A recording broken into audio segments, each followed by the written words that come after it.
मित्रांनो, महाराष्ट्रातील संपूर्ण टप्प्यातील निवडणूक जी ती पार पडलेली आहे. आता संपूर्ण महाराष्ट्रातील जनतेचं एकच लक्ष आहे, ते फक्त 4 जूनकडे कधी कोणाकडून कसा निकाल लागतो याच्या संदर्भातील संपूर्ण जनतेला आस लागलेली आहे.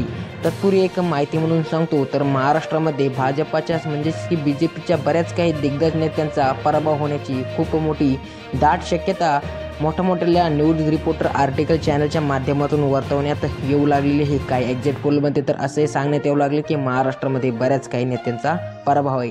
तर लोकसभा 2024 अहमदनगर लोकसभामध्ये राष्ट्रवादी शरद पवार गटाचे निलेश लंके तसेच भाजपाकडून सुजय विखे पाटील यांचीच खूप मोठी एक धडक आपल्याला बघायला मिळत होती. त्याच्यामध्ये निलेश लंके हे खूप जास्त आघाडीवरती दिसत होते, तसेच भाजपाचे सुजय विखे पाटील यांचा पराभव होण्याची खूप जास्त दाट शक्यता. त्याचबरोबर सांगली लोकसभामध्ये भाजपाकडून संजय काका पाटील तसेच शिवसेना ठाकरे गटाकडून चंद्रहार पाटील तसेच अपक्षमध्ये विशाल पाटील, तर यांच्यामध्ये शिवसेना ठाकरे गटाचे चंद्रहार पाटील बाजी मारतील अशी दाट शक्यता वर्तवण्यात येऊ लागलेली आहे. त्याचबरोबर पालघर लोकसभेमध्ये शिवसेना ठाकरे गटाच्या भारती कांबळे तसेच भाजपकडून हेमंत सावरा यांच्यामध्ये खूप मोठी लढत झाली. त्याच पद्धतीने शिवसेना गटाच्या ठाकरे गटाच्या भारती कांबळे ह्या विजयी होतील अशी खूप मोठी दाट अपेक्षा आहे.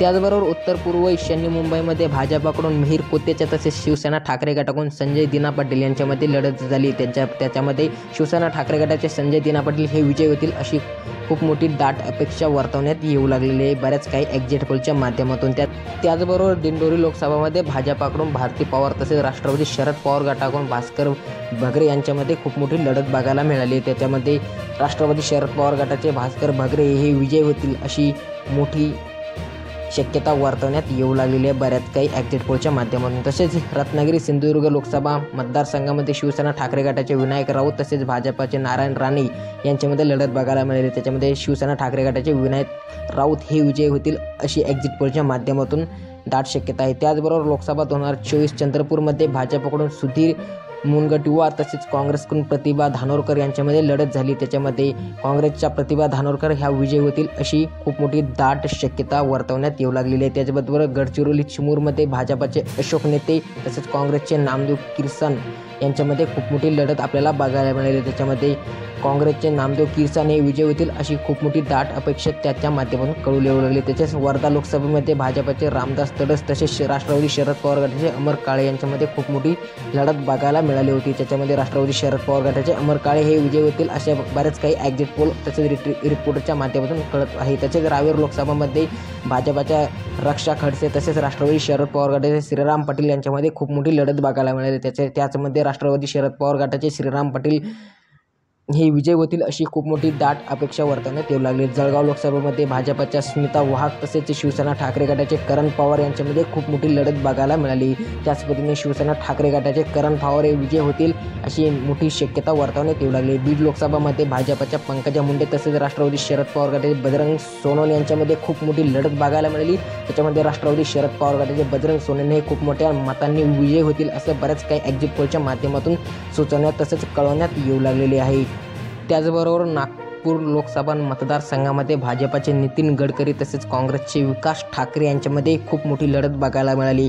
परंतु याच्यामध्ये भाजपाचे नितीन गडकरी हे बहुसंख्य मतांनी चांगल्याच मतांनी विजय होतील असे एक्झिट पोलच्या माध्यमातून सुचवण्यात येऊ लागले. तसेच माढा लोकसभामध्ये भाजपाचे रणजितसिंह निंबाळकर तसेच राष्ट्रवादी शरद पवार गटाचे धैर्यशील मोहिते पटेल यांच्यामध्ये लढत झाली. त्याच्यामध्ये राष्ट्रवादी शरद पवार गटाचे धैर्यशील माने हे विजय होतील अशी खूप मोठी दाट शक्यता वर्तवण्यात येऊ लागली. तसेच सातारा लोकसभामध्ये भाजपाचे उदयनराजे भोसले तसेच राष्ट्रवादी शरद पवार गटाचे शशिकांत शिंदे यांच्यामध्ये लढत झाली. तसेच त्याच्यामध्ये भाजपाचे उदयनराजे भोसले हे विजय होतील अशी खूप मोठी शक्यता वर्तवण्यात येऊ लागलेली आहे. त्याचबरोबर भिवंडी लोकसभामध्ये भाजपाचे कपिल पटेल तसेच राष्ट्रवादी शरद पवार गटाचे सुरेश म्होत्रे यांच्यामध्ये खूप मोठी लढत बघायला मिळाली. त्याच्यामध्ये भाजपाचे कपिल पटेल हे विजय होतील अशी खूप मोठी दाट शक्यता वर्तवण्यात येऊ लागलेली आहे. त्याचबरोबर नांदेड लोकसभा मतदारसंघामध्ये भाजपाचे प्रतापराव चिखलीकर तसेच काँग्रेसचे वसंतराव चव्हाण यांच्यामध्ये लढत झाली. त्याच्यामध्ये वसंतराव चव्हाण हे चांगल्याच मतांनी विजय होतील असा खूप मोठा अंदाज